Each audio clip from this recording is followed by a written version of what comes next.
Find your quiet place. Let the noise of your day fade into a distant hum. You are about to step out of your time and into another. A story is waiting in the darkness. A life you have not yet lived. A choice you have not yet made. Take a slow, deep breath and let go. The story is now ready for you. Hey there, sleepyhead. Welcome.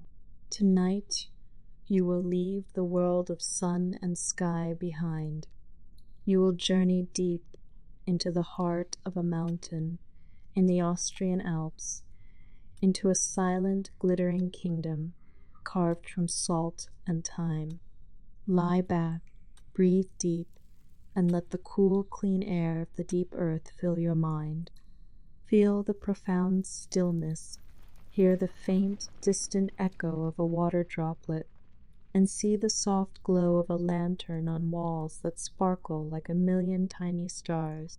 You are a salt miner in the 1800s, but your work is not one of harsh labor. It is a slow, meditative ritual of discovery, a quiet communion with the ancient earth. This is a story of the beauty found in darkness, the peace found in silence, and the patient work of bringing light to the deep places of the world.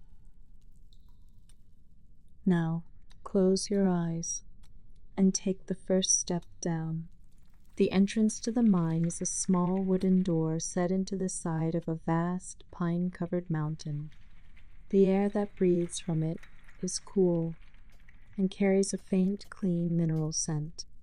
It is the breath of the mountain itself, ancient and slow, the sense of the world above, of damp soil, pine needles, and distant rain cling to you for a moment, a final memory of the sunlit world. You step across the threshold, and the sounds of the outside world begin to fade instantly, replaced by the soft, muffled echo of your own footsteps on the worn wooden stairs leading down into the earth. The light from your lantern dances on the rough-hewn timber beams, casting long, swaying shadows that seem to welcome you, pulling you gently into the quiet dark. You descend deeper and deeper. The temperature drops, not with a sudden chill, but with a gradual, comforting coolness that seems to leach the hurry from your bones. The silence grows richer, thicker with every step. It is not an empty silence, but one that is full of presence, the immense, sleeping weight of the mountain above, the patient history of the stone all around. At the bottom, the tunnel opens into a vast, breathtaking cavern. You pause, holding your lantern high. The light catches on the walls, and they explode in a soft, glittering spectacle that steals your breath. The walls are not stone. They are pure, crystalline salt, and they sparkle as if the entire night sky has been frozen within the mountain. You see veins of pure white, soft pink, and deep, smoky gray, all glittering as if embedded with countless diamonds. A quiet awe settles over you. You are standing inside a mountain of stars. The air here tastes faintly of salt, clean and sharp on your tongue. You move slowly, your heavy leather boots making almost no sound on the soft, salty dust of the cavern floor. Your work begins not with a pickaxe, but with your eyes and hands. You trail your fingers along a nearby wall, feeling the cool, rough, crystalline texture. You learn to read the walls, to see the veins of pure, translucent salt, to understand where the mountain is willing to share its treasure. You find a promising section, the salt glittering with a faint pinkish hue, a sign of its purity. You take out your tools, a small, sharp hammer and a pointed chisel, their wooden handles worn smooth and dark from years of use. The work is not about force, but about listening. You place the tip of the chisel against a crystalline seam and tap it gently. The sound is not a sharp crack, but a soft musical tink, a clear, resonant note that echoes beautifully in the vast silence before fading into the deep. With each careful tap, a small piece of the white gold breaks free, falling into your heavy leather pouch with a soft rustle. The motion becomes a rhythm, a hypnotic cadence that fills the chamber. Tap, tink, rustle. A lullaby of slow, deliberate work. Your mind quiets, your thoughts focused only on this simple, satisfying task. There is no rush, no demand, only the patient conversation between you and the ancient stone. As you work, you notice the other sounds of the mine, a slow, steady drip of water from a high, unseen stalactite, each drop landing in a hidden pool with a clear, bell-like tone that marks the passage of a different kind of time. The faint creak of the wooden supports, groaning softly as they settle under the mountain's immense weight. These are the only notes in the symphony of the deep earth, and your own heartbeat soon falls into their slow, steady rhythm. Hours pass like minutes. Time flows differently here, measured not by the sun, but by the growing weight of salt in your pouch and the slow burning of the oil in your lantern. Your body moves with an easy, practiced grace, your mind floating in a state of calm, focused awareness.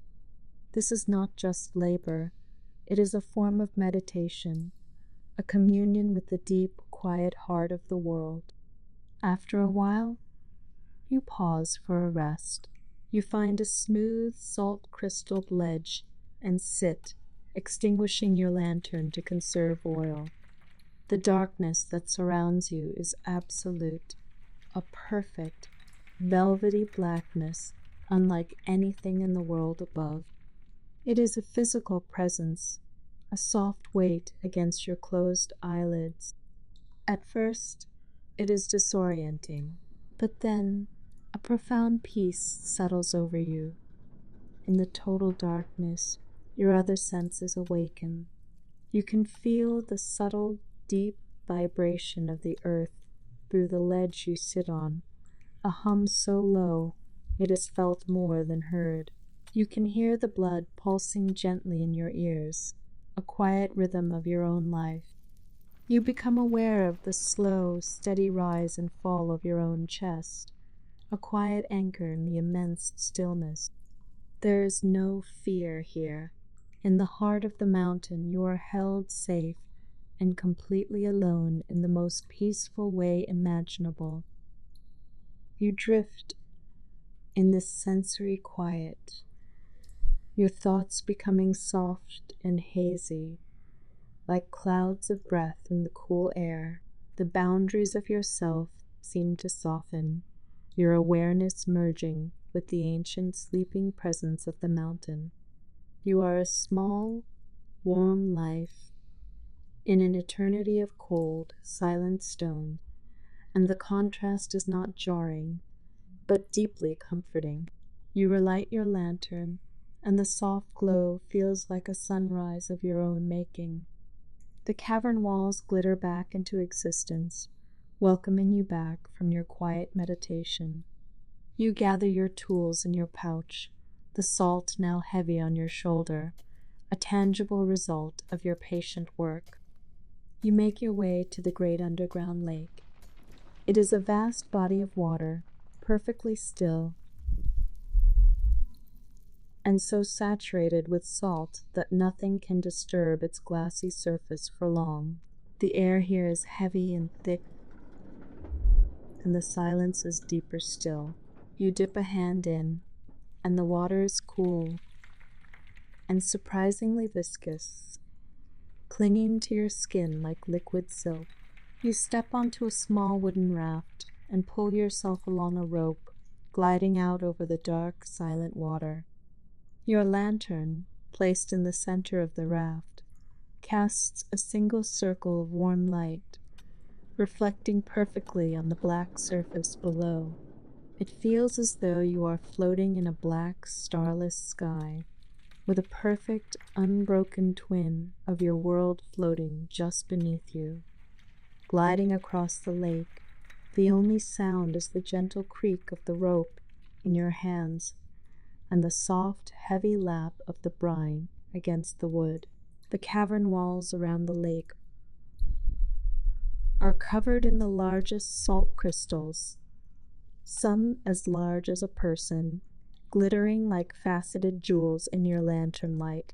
It is a throne room for a mountain king, a cathedral of silence, a place of profound, untouchable beauty. You reach the other side, and the journey back to the surface begins. As you ascend the long wooden stairs, you feel the air begin to change, the scent of pine and damp earth slowly replacing the clean mineral tang of the deep. The silence gives way to the first faint whispers of the wind from the world above, a sound you had forgotten existed. Stepping out of the small wooden door, you are met by the cool, soft light of the moon. The stars are scattered across the sky, and they look different now, more distant, less intimate than the crystal stars you left behind in the mountain's heart. You take a deep breath of the night air, feeling the day's or night's work settle deep in your bones. You are a keeper of the earth's secrets, a traveler between the world of light and the world of deep, glittering darkness. And as you make your way home, the quiet, rhythmic pulse of the mountain stays with you, a soft, steady lullaby to guide you toward your own deep and peaceful rest. Before the story drifts away entirely, take a slow, deep breath and know that this quiet place, this soft, dark fairy tale, is always here for you. Your calm, your curiosity, your wonder, and your reverence flow with the earth, with history, with the night. If you enjoyed this journey, let the whispers of time guide you to more stories, each one a gentle path into your quiet place. Like, comment, or subscribe, and return whenever you need to step softly into another life, another dream, another quiet, shadowed tale. Lie back now, sleepy head, breathe deeply, and let the world of the salt mines, of crystal and shadow, of silence and starlight, lull you into a serene and gentle sleep.